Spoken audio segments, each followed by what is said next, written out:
And I'm Justy, and Together together we're losing it. We're just two restaurant girls that became best friends and each lost over 100 pounds. I lost mine with the help of weight loss surgery, portion control, and exercise. And I lost mine through portion control and activity and many years of breaking bad habits. We're just sharing our journeys and what we learned through the process. And if you have medical questions, reach out to your doctor.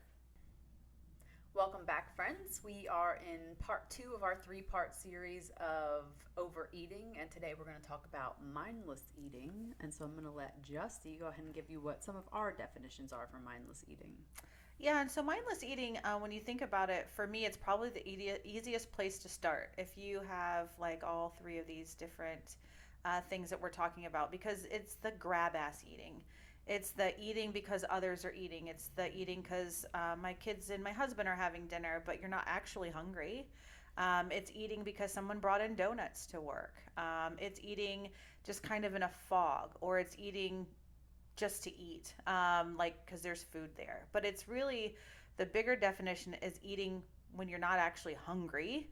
But it's not like from a binging or a emotional eating. It's just sort of blah eating, and that's why it's like mindless, because you're not even thinking about it. There's no thought behind it.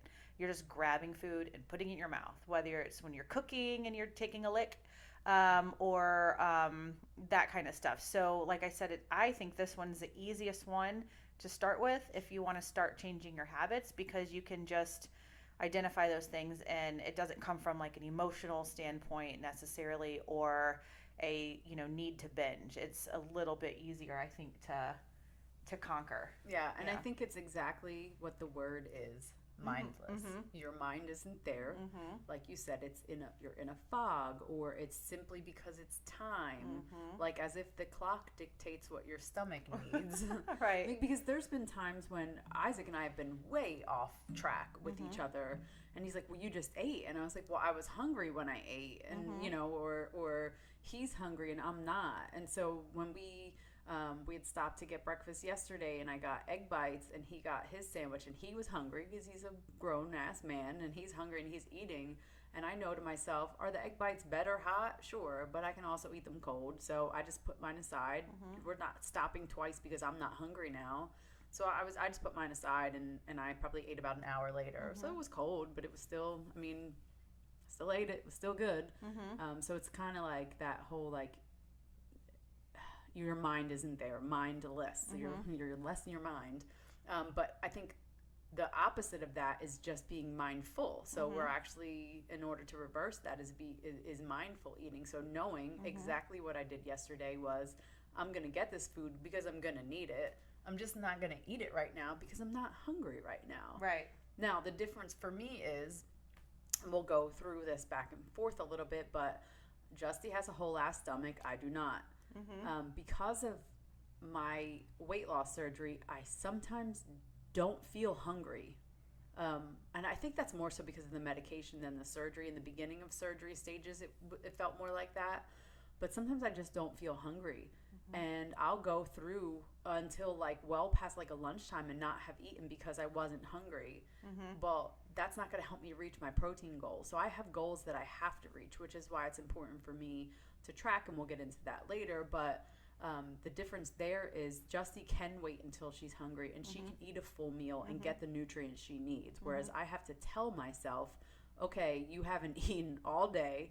You need to eat because I don't want to become malnourished. Yes, I take my vitamins and whatnot, but like as a weight loss surgery patient, you can become malnourished. Your teeth can fall out. I've seen and witnessed people through social media that have had these issues. So it is something that I have to stay on top of. So I can't just always wait until I'm hungry. A lot of the times I can, but on those days when a lot of time has passed and I haven't eaten, it's like, oh shit, and then I have to change the plan. But when I am tracking, I already know what my plan is for the day. When I meal prep with Justy and I have these meals prepped out for the day, I know I'm having one for lunch, one for dinner.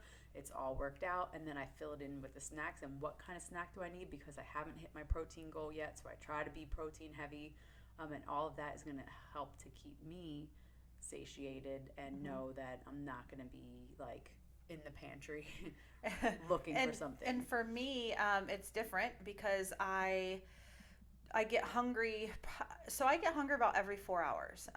If I eat a amount of food that leaves me satisfied and not full, I can go about 4 hours, and I know that. So I know when it's coming up on the 4 hours, like I'm probably gonna need to be eating soon.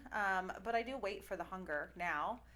It's crazy to me because before, when I was 300 pounds, I would ask, like someone would say, "Oh no, I'm not hungry." Like, We what do you swore we were always what do you hungry. mean Yeah, you're I not going to stayed eat it because you're hungry. not hungry? I don't understand what that means. Now I find myself saying that Yeah. because I've learned to identify my hunger versus my emotional need for food. So can you talk Hmm. about that for a minute? Just kind of Hmm. like that hunger scale. Yeah. Everybody's got different like numbers or Hmm. terms or Hmm. ratios, but like what do you use for your hunger scale? My tummy. So my stomach will. But like on a Mm. scale, like how Oh do you know what do you do it with a number? Do you do it no, with a because no, I've seen like the +2, the -2, right. the like And that kind of thing. Like how do you know? so Or for as a beginner, me, how would you know? I when I start thinking about food, which sometimes is at the beginning it's a lot. Right. So when I start thinking about food, I'm like, is the food desire in my head or in my body? Mm.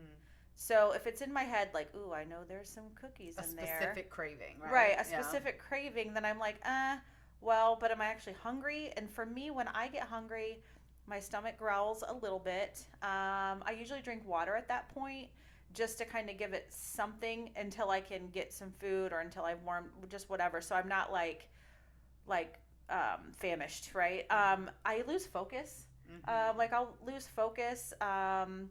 I'll start kind of thinking, like feeling a little bit like I need some energy, but I don't do like a scale. I know though when I feel that first, like, oh, my stomach's a little bit growly. If I don't, I've got like 23 minutes until I come hangry. Right. So I know that I need to be prepared to fill that because otherwise I'm going to overeat or I have a higher potential to overeat. Right. Right. So yeah, I've heard the 2 and 2 scale. I've heard of different things, but for me, it's honestly just listening and thinking, can I just wait 15 minutes and see if this passes, or how about some water Mm-hmm. and see how I feel after Water's a that, big one. Yeah, I do the or same. how about get up from my desk and walk around and see if it passes. If it passes, it's an urge or it's Mm-hmm. emotional. But if it's a physical, like I physically feel hungry, Mm-hmm. I'll satisfy that.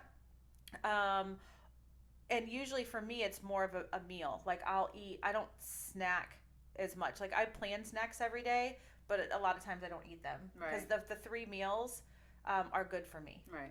Every 4 hours, I kind of eat like a meal, and if I do snack, it's usually like something small later at night, and it's because I ate dinner too early Right. or something like that. And But so the mhm, difference for us there then is mine is almost in every 2 hours. And if mhm, I don't get started, if I don't get my day, so once I get started, I'm usually okay. But it's getting started that's the hard part because I just don't always feel like breakfast or whatever. But I can't physically mhm, get enough food in to nourish my body if I don't start early enough because it's kind of every 2 hours and my portions are fairly small. mhm, So if I'm getting like 20 to 25 grams of protein in each meal that I have, that's still only leaving me with 60 to 75 grams of protein for the day, and that's 3 meals when I need to get 100. And mhm, so I can't eat more than that. I just I fit.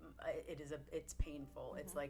like we referred to before, Thanksgiving stuffed. If I try to do more than that, so that's why I have to be well thought out, planned, and I'm like a 2 to 3 hours in between. If it's been 2 hours and I know I haven't eaten, and maybe I'm still not hungry, I'll at least try. Yesterday was that day where I just wasn't going down for me, but I'll at least try, Mhm. and I might only get through half of what I've planned for myself, but I have to at least give it that. So, And for us, I think, we have been in the restaurant business our whole life. mm, We've been around food. And so for us, when breaking the kind of mindless eating, for me, it was just sort of the big thing is planning. So, well, that dead food in the window, which dead food in the window in a restaurant business is like something that it was made wrong or whatever, and it's like extra. So that's kind of like we would eat that shit. Everybody would try to eat that Right, shit. but it's not on the plan. Right. For me. And it's usually French fries. Right. It's the bad stuff. You're not like oh, there's a dead salad in the window. Like, we're not no, eating thank you. that. No, nobody wants that. So, or for me, that was always a challenge. Not so much now. Like I said, I feel a lot of pride walking out of my bakeries knowing I didn't eat anything that wasn't on my plan. And then for us also, it's like eating because it's time to eat or other people are eating. So I've just had conversations with my friends. I was telling Stephanie earlier. I remember going out to a bar in Florida where I have a house with my two girlfriends, and I just had water. And they had full meals and they had drinks, and I'm just not going to allow myself to give in to that anymore. So that was kind of hard for me at first, but they didn't make a big deal of it. In my head, I had all this drama, right? But they're gonna talk about me. They're gonna try to push it on me. And I wanted to go to dinner to spend time with my two lovely friends, not to go face dive in a quesadilla and vodka tonic. So so little things like that. It's you have to identify it though. So. When you're cooking meals for your family, are you like tasting it like every 5 minutes? Like you don't have to do that. Yeah. So there's a That's lot. the BLTs, I call it. Bites, licks, and tastes. We got to stay out of the BLTs. Right. They all have calories in them, and calorie in, calorie out. So.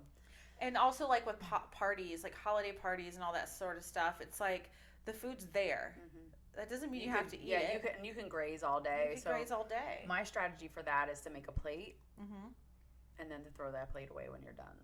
Because otherwise, if you hang on to that plate, that's giving you permission to go back and continue filling for more. Right. And that grazing, you can double your. I know you're not a calorie counter, but you can double, triple your calories by holding on to that plate and giving yourself permission to keep going back for more. So it's kind of like get your portion, which also huge for me is portioning things out. Oh yeah. Especially when it comes to a snack, I will portion out my almonds. Almonds can get away from you. They can be very calorie dense. Yes, it's good protein, but 10 almonds versus 20 almonds is a big difference. And so it's like portion that out, because otherwise you could just keep diving your hand into the bag. Popcorn is another one. I do love popcorn, and I know that's considered what we call a slider food in the bariatric world, meaning you could eat a whole bag of it and not get full, where you eat a 4-ounce piece of chicken and you're stuffed, because the chicken is dense protein, so it's going to sit in your stomach, versus that popcorn that's just going to keep on going and keep on going. That's interesting that you mentioned popcorn. So I love Yoder's popcorn, and my mom brought me some from Michigan when she came down. And I bought a popcorn popper. I didn't have one in my Charlotte house, so I bought a small one, and we made popcorn, and it was delicious. But it was a 4-quart popcorn popper, and in 2 days I ate all of that. I also have portioned skinny popcorn at home, and I'll eat like one bag every couple of days. But because it wasn't portioned from what my mom brought, it was like just grabbing every time I went in the kitchen, grabbing a little bit. Or like when you go to the movie theater, they give you, and you get the big bucket because you get free refills with it. Well, of course that's beneficial. Free refills. That's beneficial for us when we go with like the kids and there's 4 of us. Well, yeah, sure. And my husband can probably eat a whole bucket to himself and not gain a pound. And so, but like when I think about that, we ask for the little portion containers. I have to fill up my portion container and just know that that's enough for me. I can't keep going back. I don't want to be the one that holds the popcorn. I know it sounds so stupid when you think about it. Like, I can't hold the popcorn because I'll be too tempted to eat it. But seriously, if that's a trigger for you, then don't hold the damn popcorn. Send it to the person on the other end. But for me, it has to be in a vessel of some kind. The popcorn has to go into a bowl that's small enough to know that I don't have more than 2 to 3 cups in it.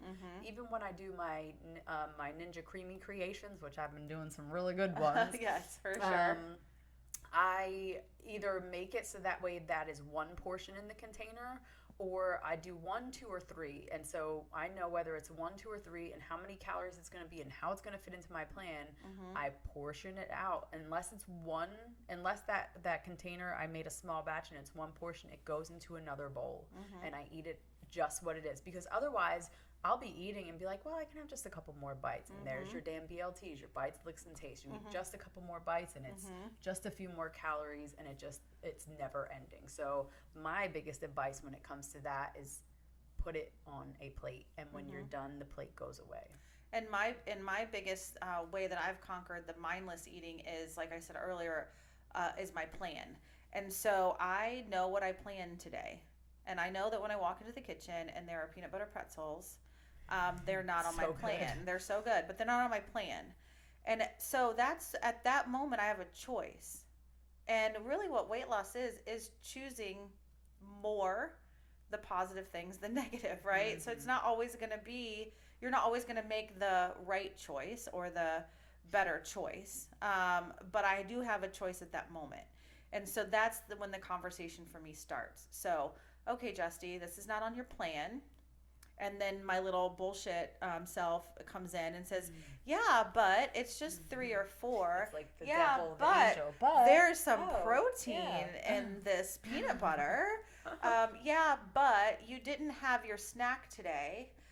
So the good angel has to say, yeah, but your snack is yogurt, Right. not Put this on your pretzels. snack for tomorrow. And it's super, super important as you're making the plans and sticking to your plan, if you choose to do it that way, is that you keep your promise to yourself.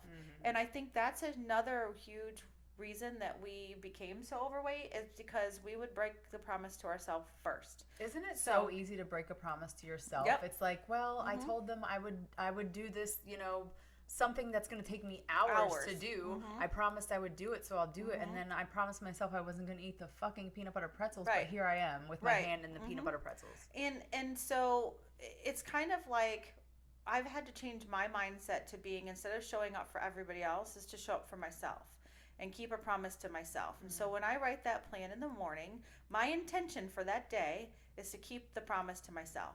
Do I always do it? No. Do I do it most of the time? Yes. Do I feel better when I do it? Yes. If I have a craving for something, or if those peanut butter pretzels are still talking to me, instead of giving into that urge at the moment, I'll plan it the next day, or I'll wait a couple of days and plan it. So it's controlled. Right. And it's saying, okay, Justy, I care enough about you to to stick to this plan.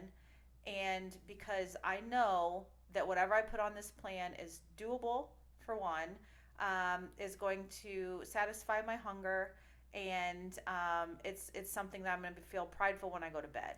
I have a question for you. So when you do that, when you plan your day and let's say it's the day that you put peanut butter pretzels on, do you try to counterbalance somewhere else? Like, well, if I'm going to have these peanut butter pretzels for my snack today, because that's a little bit more indulgent than like my yogurt or something else would be, that you're going to have something for lunch that's maybe a little bit healthier. Do you think like that at all?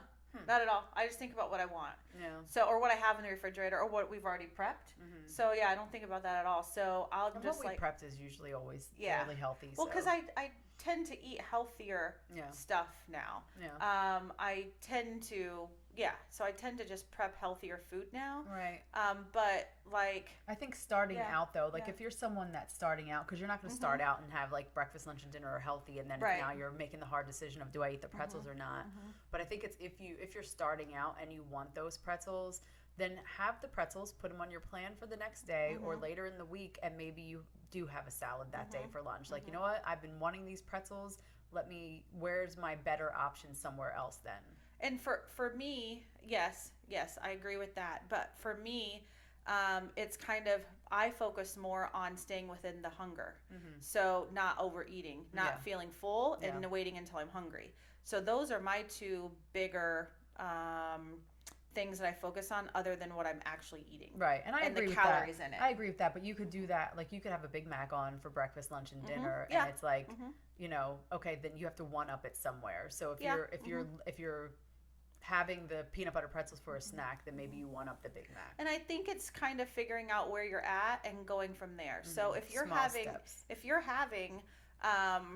eggs, sausage, toast, all of this stuff for breakfast, and then you're having a Big Mac, French fries, and a pop for lunch, and then you're having a whole ass pizza for dinner, then probably a Big Mac breakfast, lunch, and dinner is fine. Right. But Right. it's kind of meeting yourself where you're at and then leveling up from there. Right. So right now I eat pretty healthy for So the there's most not a part. ton of level So ups it's for not a you. ton of Yeah. level ups, but if I want the pretzels, I'm going to have them. I'm just going to plan for Right. them. And I'm not going to rob from Peter to pay Paul, because I'm not in the game of rewarding myself with food or taking food away because I want this food. Right. I'm in the game of, am I hungry? I'm going to eat when I'm hungry. I'm going to eat what I want when I'm hungry, and I'm not going to eat until I'm full. Right. And that has worked for me. Yeah. Um, And I think getting to that as somebody that's new with it, that it's that goes back to that restrictive eating that we've talked about before. It's like you can't just go in and say, I'm going to prep all these healthy meals. We're there because we've put a lot of work into it. We're there where we are prepping healthy meals.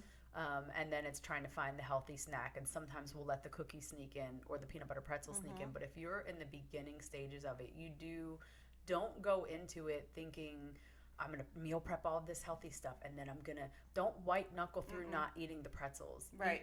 Figure out and just give it a day. Just one day. You don't have to wait a week like Justy might. Just give it a day. But it's making those small tweaks that will get you there. Just the small changes, one at a time. And it's a mental thing. Like, can I just not have these pretzels now? And can I put them on my plan for tomorrow? Because they're going to be there. I'm not going to die if I don't eat them. And so it's kind of like, yes, I can. And then as you conquer these things of asking yourself if you can do this or if you can do that, you become more confident and you have more pride in yourself. So when it comes to the mindless eating, it's kind of like, if you make your plan and you stick to your plan, the mindless eating kind of goes away. Right. But it's going to happen. What I used to do is, when the mindless eating would happen, is I would go off the edge. So I would not just eat a handful of pretzels. Then I'd be like, well, fuck it. I just had the peanut butter pretzels. Let me eat the rest of them. Right. Because if I eat them all, and then you're getting rid of the evidence. yeah, and they won't be there They were tomorrow, never here, right? yeah. They won't be here tomorrow.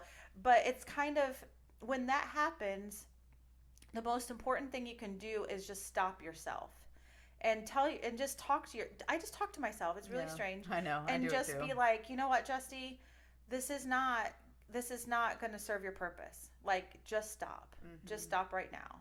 Walk away, shake it off, do whatever you have to do, and let that shit go. Don't hold on to it. Don't let it creep into your excuses of, well, I had pretzels earlier, so now I can have ice cream tonight. No, I had pretzels earlier, and for the rest of the day, I'm sticking to my plan. You know what? That just reminded me of something, and it was probably about a year ago. This is when I lived in West Virginia, and my husband loves Cheetos, and so the Cheetos were there, and I love Cheetos too, but I don't, I can look at them in the pantry and not think twice about it.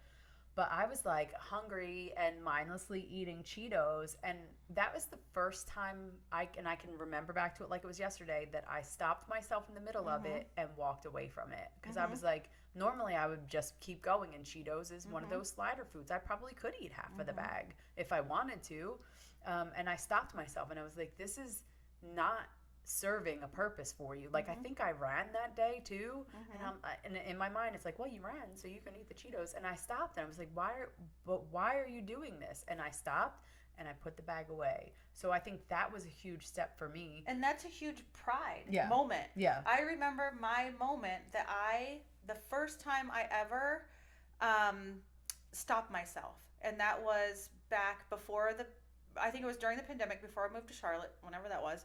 I had pizza in the refrigerator. My kids lived there. My ex lived. There was a lot of people in the house, so there was pizza, and it wasn't on my plan. And I warmed up the pizza. I warmed up 3 pieces. It was small pizza, but 3 pieces, and I ate a piece. And then I'm like, "What the fuck are you doing? Like, this is not on your plan. Right. Yeah. This is not going to serve your purpose." And I threw the pizza away, and I felt so good. And I threw the pizza away, so it was upside down in the trash, so there was no getting it out. Wait, do you remember how when you would break a bar, like a glass in the ice or something at the bar, and you had to pour grenadine on it so no one would use it? I do the same thing. I will pour something on top of it in the trash can to make sure I'm not eating it. Yeah. And so I remember that, and I remember going into my bedroom and like feeling so good that I was able to make that choice. Yeah. And that was a turning point for me. It was kind of like, okay. So then the next day when I wanted something off plan, I was like, well, I didn't eat the pizza yesterday and I'm fine and I really felt good about it. Yeah. And that good feeling, that prideful feeling will start overtaking the feeling, the need to overeat. That's kind of your new dopamine Yeah. chase, honestly, because Yeah. now it's like I felt really good about that, and I feel good waking up today. I don't feel like shit because I Right. stuffed I'm myself. not thinking and about that Yeah, pizza. and I'm bloated from everything. Yeah, your that pizza moment was my Cheeto moment, and I remember it, and it sticks with me, and I think about that when I'm in, because that's tough to recognize that you're in the middle of a mindless eat and to stop. It is tough, and it's tough to throw. We come from a generation where it's like it's tough to throw food away, and we're in the restaurant business, so we're always thinking about food costs and all this kind of stuff. So for me, though, my thing is, well, it's going to be waste no matter what. It's either going to into waste it's one gonna way or the either other. go in the trash or go in the toilet. Right. I'd much rather it go in the Right. trash and not stick on my body or make me feel bad. Right. Like there's so many benefits to just throwing it away. And if you think to yourself, well, because I come from a family of four, right, and money didn't grow on trees as we were told. Right. Well, if you realize like I'm throwing X amount away, then you need to cut back on what you're purchasing. Right. It's not that you need to start eating more of it to get it out of here. You need to cut back on what you're purchasing, and then you'd have less, and you wouldn't prep as Well, much. and it's interesting too. Like I guess I'm the type of person that can eat something over and over. But like people say, like, oh, losing weight is so much more expensive to eat healthy. But it's not. It is, and it because isn't. I'm There's a eating. mix, I'm eating basically the same stuff. I'm actually eating less. Right. So when I get Chinese from the takeout, because I still do, because I love Chinese, Right. and I love orange chicken with some fried rice and an egg roll. So I will get that. I split it into 4. Because they give you an enormous portion. As soon as it gets to my house, I split it into 4. So I'm going to eat it for breakfast, or I'm going to. Sometimes I do honestly eat it for breakfast. So I'm going to eat it. I had a meatball for breakfast today. Yeah, I'm going to eat it for my meals for the next few days. So that $20 Chinese meal, I'm not consuming at one sitting. It's now $5 a meal.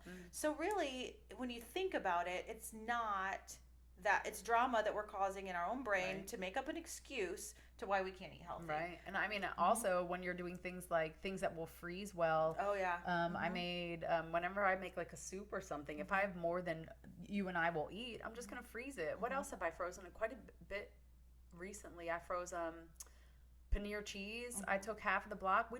My husband and I aren't eating that whole block, so I froze half of it. I just pulled that out the other day and made a paneer masala with it. I will freeze it, and if I can't freeze it, or if it's something that's already been made, frozen and defrosted or made twice, it's going in the trash. Yeah. And like she said, it's the trash or the toilet. It's waste one way or the other, because it's not becoming part of me. I don't have paneer cheese like sitting here. It's not part of me. So it's either going to get frozen and reused, or it's going to get thrown away. Right. And so I think the biggest thing to come from this this portion of our podcast is that the mindless eating, it's one of the easiest to conquer, but it's the planning. Yeah. It really is the planning and setting yourself up for success. And it's also listening to your body and making a plan for how you live your life. And then also just identifying, like trying to identify when it's happening and stopping it is super important. And I think knowing, like when we talk about leveling up, because we had a lot of leveling up to do. I remember I leveled up my coffee. I stopped putting regular like sugary and creamer and whatnot, and I started putting this was years ago, Fairlife chocolate milk in. And now there's regular ass sugar in Fairlife chocolate milk, but it's low fat and it's better than like a coffee creamer was, and that was my level up. I wouldn't dare put that in my coffee right now. That's not what I put in my coffee. Right. But that was my level up. So you have to meet yourself where you are and start with the small changes, because I mean, when we heard that years ago, probably 10, 12 years ago, it seemed overwhelming, but here we are 10, 12 years later, because we did make those little changes, that we're able to talk about it from a place of we've done it, and you can do it, and you just have to, one step at a time, one small thing at a time. And you get to a point where you level up to where we're at now, but it's also like, you just have to start. And so anything better than what you did today or at this meal is a level up. Mm-hmm. So if you eat a whole ass pizza at night with a 6 pack of Modelo, like I used to do, maybe try a half a pizza with three Modelos. Yeah, sure. And just slowly, and seeing how that does. But if you're saying, I'm never going to eat Modelo or pizza again, you're going to set yourself up for a failure. Yeah, my drives, because I used to drive regionally, or sometimes even when I would drive out of state and whatnot, my drive time was kind of like my chill out time. Like I had my music or a podcast or whatever. I would get a cherry Coke, some Reese's peanut butter cups, and the sweet tart chewable four-pack chewable, and that would all be gone before my drive home. That is a lot of sugar. That is a lot of sugar, but that was a comfort place for me, and I mindlessly did it because I was zoned out. I had music going. I'm driving. It's what got me home. But then it was like, you know what? I probably don't need to eat these sweet tarts. Like, am I gonna have the sweet tarts or the Reese's? So it's little things like that. I don't need all of it, but I'm still gonna have it. I'm gonna still have But which one am I having? Exactly. Not all of them. Instead of all of the things. Maybe I'll have a diet soda. Right. So anyway, the next podcast that we're going to talk about is the emotional eating, and that's really the big one. So now that we've talked about the mindless, we're going to hit the emotional eating and kind of talk about that a little bit and see where that takes us. And they sound very similar, but they are very different. They are very different. Yeah. Yep, they are very different. So stay tuned and listen to our next podcast about emotional eating. Yep. Thanks for joining us. Bye. Bye.